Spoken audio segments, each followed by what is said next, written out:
on me disait Ching Chang Chong, Shintok, la Noachi.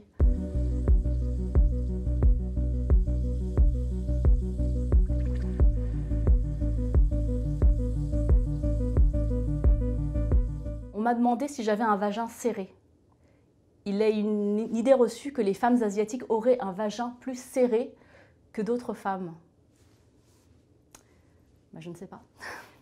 J'ai été exposée à ce qu'on appelle l'hypersexualisation des femmes asiatiques parce que je rappelais aux autres l'image d'une femme. Alors on me disait tu es masseuse ou bien tu es prostituée, combien ça coûte. Il y avait cette image d'une femme asiatique qui était au service de l'homme. Je ne suis pas une carte postale d'une femme lascive, docile, soumise. Et je ne suis pas non plus un manga exubérant, avec des cheveux de toutes les couleurs. Il y a cette idée que les femmes asiatiques se ressembleraient toutes. Vous vous ressemblez toutes, vous êtes toutes interchangeables. Le fait de nous cataloguer dans une même case, une même catégorie, une catégorie sexuelle ou même pornographique, parce que ça existe sur les sites pornographiques, une catégorie asiatique, comme s'il y avait un supermarché et que j'étais une allée en fait. C'est vraiment une marchandisation du corps de la femme et de mon identité, de l'héritage culturel que j'ai pu recevoir. Et c'est cette image-là que les gens voyaient de moi. Donc ça, c'était assez violent parce qu'on est objectifié, on est un objet aux yeux des autres.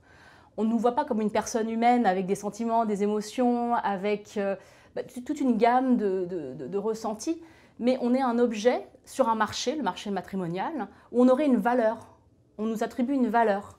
Donc en tant que femme asiatique, j'étais plutôt bien cotée, parce que je renvoyais cette image, cette représentation d'une femme qui serait souple, docile, soumise. C'est une imagerie qui est liée au passé, à l'histoire, qui a été construite avec voilà, des années de guerre, d'existence de bordel militaire en Asie, de références littéraires, cinématographiques, et qui ont nourri cet imaginaire qui aujourd'hui m'est projeté. Quand, en tant que femme asiatique, on me dit « mais au moins vous êtes désirée », mais désirée pour qui? Par qui? Et pourquoi? Pour quelque chose que je ne suis pas? Donc le racisme n'est jamais positif, il ne veut pas me mettre en valeur. Le racisme est forcément quelque chose qui me réduit, qui m'affecte et qui peut me faire du mal. Ce n'est jamais quelque chose qui m'avantage.